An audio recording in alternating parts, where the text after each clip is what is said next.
I'm joined now by Mikhail Khordorkovsky, who was once Russia's richest man. In the early years of Putin's reign, Khordorkovsky became a prominent critic of the Kremlin before he was imprisoned for fraud and tax evasion, charges he says were politically motivated. He was released in 2013 and has been living outside Russia since then. Welcome, Mikhail Khordorkovsky. But before we begin, I want people to understand why I think you have real insight into how the Kremlin works. In 2003, you were the richest man in Russia. Brilliant businessman, you had run a whole bunch of businesses, and then you start criticizing the regime, and you say you may run against Putin for president. Within 6 months, your company has been taken away from you, the largest company in Russia. You are in prison, and you spent 10 years in prison. And the company is taken away through a complicated series of maneuvers where they claim tax fraud and stuff. So you know how Putin operates and who has power in that system. Is it possible that the oligarchs have enough power that they can pressure Putin to change course, to withdraw from Ukraine? This is a mistake, a mistaken presumption about how Russian power is arranged. Russian power is not an oligarchy. It's a dictatorship. And the oligarchs are merely, actually, not oligarchs, but merely agents of the Kremlin who are used by the Kremlin as a tool. So there is no feedback in the other direction to influence the dictator. They cannot do that in practical sense. What about the military or other parts of the ruling elite, maybe the KGB, what is now the FSB?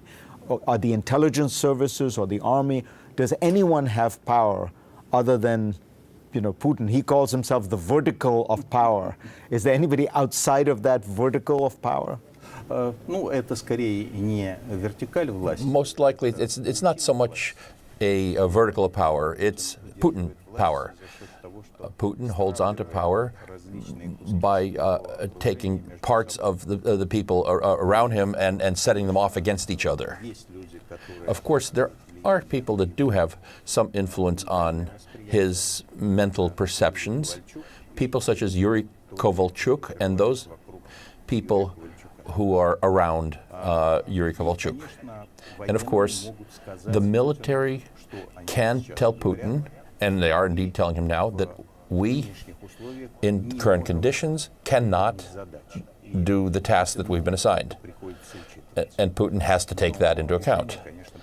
But the decision is made by him, of course. So what is the way to pressure Russia to get serious at the negotiating table? Unfortunately, no other advice can be given here other than the courage of the Ukrainians and the sanctions that undercut the opportunities for Putin to buy new weapons and to hire mercenaries. So only force. Putin will only understand if there is pressure, if there is resistance from Ukraine, if there are sanctions from the West. Unfortunately, he's that kind of a person. All his life, he's always dealt with the criminal elements and was indeed himself part of that criminal world. He doesn't treat the law seriously, or state institutions for that matter. In his world, the main thing is force. And if you don't show him force, if he senses that you're weak, as he does, for example, about Mr. Macron, he simply takes advantage of you. When he feels force, when he's afraid of force, he's ready to talk. A lot of people have criticized Joe Biden for saying that he wished Vladimir Putin were no longer in power. The argument is you have to negotiate with him. You're going to have to sign a deal with him. And so this would complicate things. How do you see it? Я тоже много I критиковал. have also done a lot of criticizing of Mr. Biden, but from a different perspective. I think that his words are absolutely correct and very important.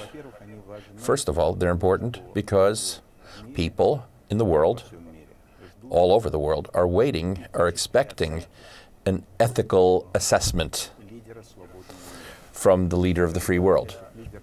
And when this leader gives this ethical assessment, that is important. His assessment that such people should not be in power. It's understandable that only the Kremlin and maybe the White House interpreted these words as Mr. Biden being ready to personally remove the Russian president. Everybody else understood it correctly. It was an ethical assessment. Russians are going to remove Russia's president. Another second important thing is that Mr. Putin perceives and this approach without the show of force as weakness. And so when Mr. Biden said that using weapons, that there's going to be an appropriate response to the use of weapons of mass destruction, that's not a provocation for Putin. That's something that puts brakes on his desires. And on the other hand, when Mr. Schultz or Mr. Macron says that there's no way that we should take part in a clash with Putin's forces, that actually encourages Putin to use weapons of mass destruction. This is a fundamental lack of understanding of the mentality of a person who has been among criminals all his life. So Putin is now facing obstacles in Ukraine. Given what you know of his mentality, what is he going to do? Is he going to turn Ukraine into Chechnya, destroy it? Is he going to back away? What do you think his options are? For him, the situation today is very complicated. At first, what he wanted was to change the power in Kiev, put in his puppet, and was expecting that this would be met with flowers thrown in the streets by Ukrainian people. When this did not happen, he went crazy. The fact that the people in Kharkov did not meet him with flowers, it not only just angered him, I really think it drove him literally insane. That's when he started bombing Kharkiv and Kiev. Right now, he has three options that face him, 3 ways out. First way out is to continue pressuring Ukraine and probably losing troops in this process because the Ukrainians are fighting back ever more strongly with every day. Secondly, he could use weapons of mass destruction in the hope that this would force the Ukrainians to retreat. And the third option is to start actual negotiations. When Mr. Biden, when NATO officials say that in one voice that if Mr. Putin if you use WMDs, you will get an appropriate response from NATO, that actually gives Putin only one choice: to sit down for real at the negotiating table. Let me ask you, we're not thinking a lot about this, but if Putin somehow comes out of this stronger, if the Ukrainians have to concede on a number of issues, do you think he has greater ambitions, that he could at some point attack the Baltic states or Poland? We must understand that in his head, Putin is at war not with Ukraine. He's at war with the United States and NATO. He said this more than once.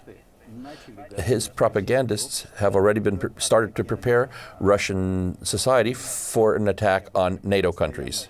They're constantly talking about this, and this is the preparation of Russian public opinion for this. I'm absolutely convinced that if Putin decides that he has won in Ukraine, this is not going to be the last step, the last war. The next steps will be the Baltic countries. I've always wanted to ask you this question because I figure you probably can answer it better than almost anybody. What do you think Vladimir Putin is worth in terms of all the money he has been able to take out of Russia personally? Путин в течение долгого времени For a long time, Putin was a person that was money-oriented. But as with many elderly criminals, he now has a mission in his head. And that is actually way more scary. His mission, under which he has to show the whole world that he is great, that he is leaving the world a legacy. That's a lot scarier than when he was just gathering money. Right now, I think money is not going to stop him.